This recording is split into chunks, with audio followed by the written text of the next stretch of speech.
Hey YouTube, Paul Oz here, and today we've got yet another Ibanez to talk about. This one is thankfully because of Mr. Atlantis, who has an addiction to Ibanez, for goodness sake. So this is a J Custom that was built just a few years ago, I believe. It's newer than the last one that I reviewed with the Titans, right? Even though this is meant for Titans as well. This is a remarkably well-playing guitar. I feel like it's cheating every time I play up on the higher frets here. It's absolutely insane. So let's get into some of the specs here. It looks like we have ourselves mahogany back. Let's get camera B on this action. Mahogany back. We've got ourselves a maple neck. Oh, a three-piece maple neck. I love it. And a what looks to be ebony fretboard. It could be rosewood, it could be ebony. It's quite dark. You know what? I'm going to say it's rosewood. And of course we've got the Tree of Life inlays. We've got a fairly thick flame maple top. I'm all about the thickness because that's when the tops can really make a difference in the tonality. Even the veneer of the flame maple appears thicker than I'm used to seeing. Damn it, squeaky chair. And we also have ourselves a 5-way switch, tone and volume. The tone is like, you can't move it. It's an immovable object, for goodness sake. We have ourselves a interesting, actually, custom 5 bridge pickup and a jazz in the neck from Seymour Duncan. And I've been very, like, I don't know about Seymour Duncan for quite a while, but these are really convincing. So, you know, take it from me, I'm not a believer, now I is, even though I was kind of a believer with the KM7, which was another Mr. Atlantis guitar. Also, we have ourselves a Edge Zero trem, which is really interesting, and I really don't know what to make of it. It's very, very clean, pristine.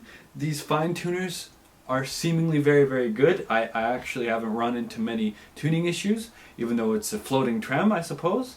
And anyway, enough of my talking. Let's hear some rhythm stuff and take it from there.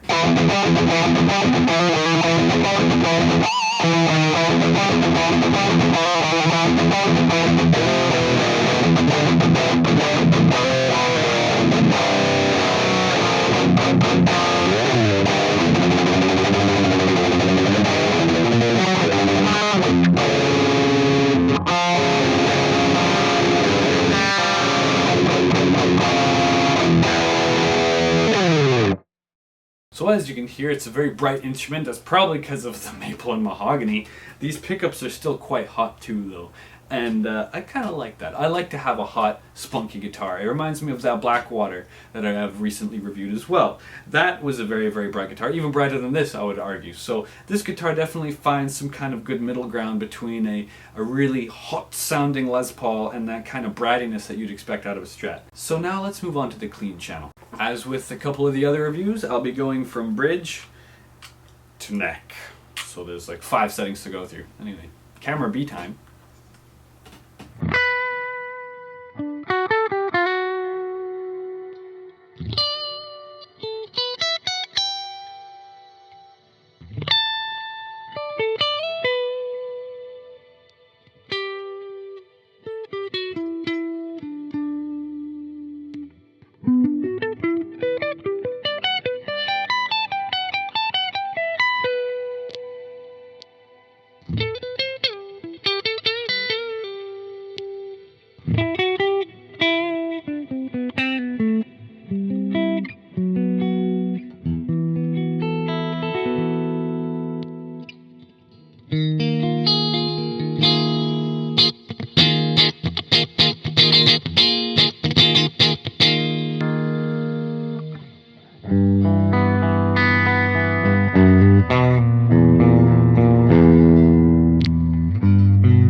I think that the clean sound sounds quite good. It's quite full and kind of again, bratty, super stratty, and kind of less poly, but it's got a little bit less of that kind of mid kind of rumble, I would even say.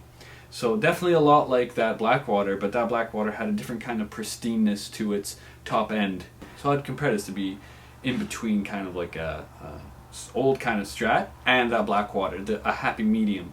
So you can check out that video for yourself and see what I mean by that kind of in-between sound. It's not too bright, it's not too mid, it's not too low. It just feels quite backed off with these different pickups and different sections here.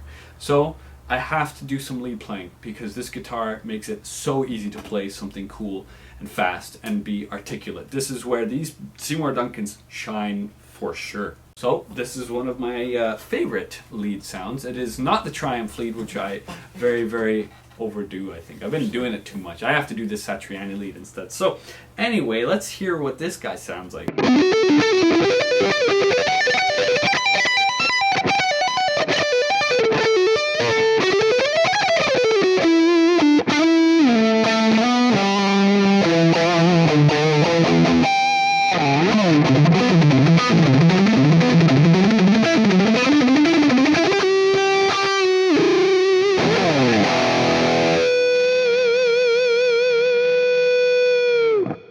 So for leads, yeah, it's definitely kind of like a wank machine a bit. Alright, I'll admit it.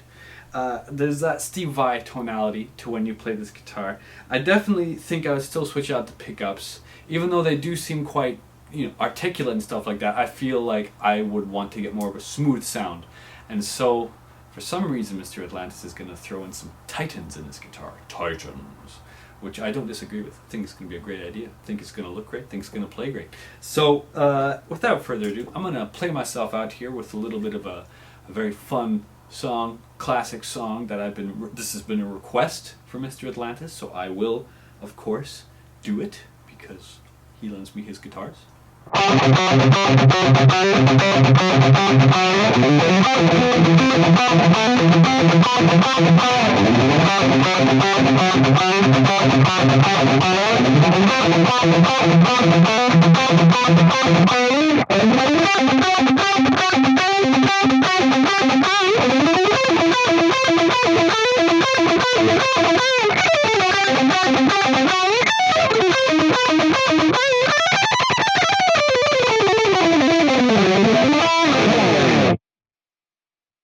So there you have it. Forgive the mistakes. It's very late at night here and I'm exhausted, so that's why bad playing. I know it's inexcusable because it's YouTube, but what are you gonna do? There you go. Hope you enjoyed the review, YouTube.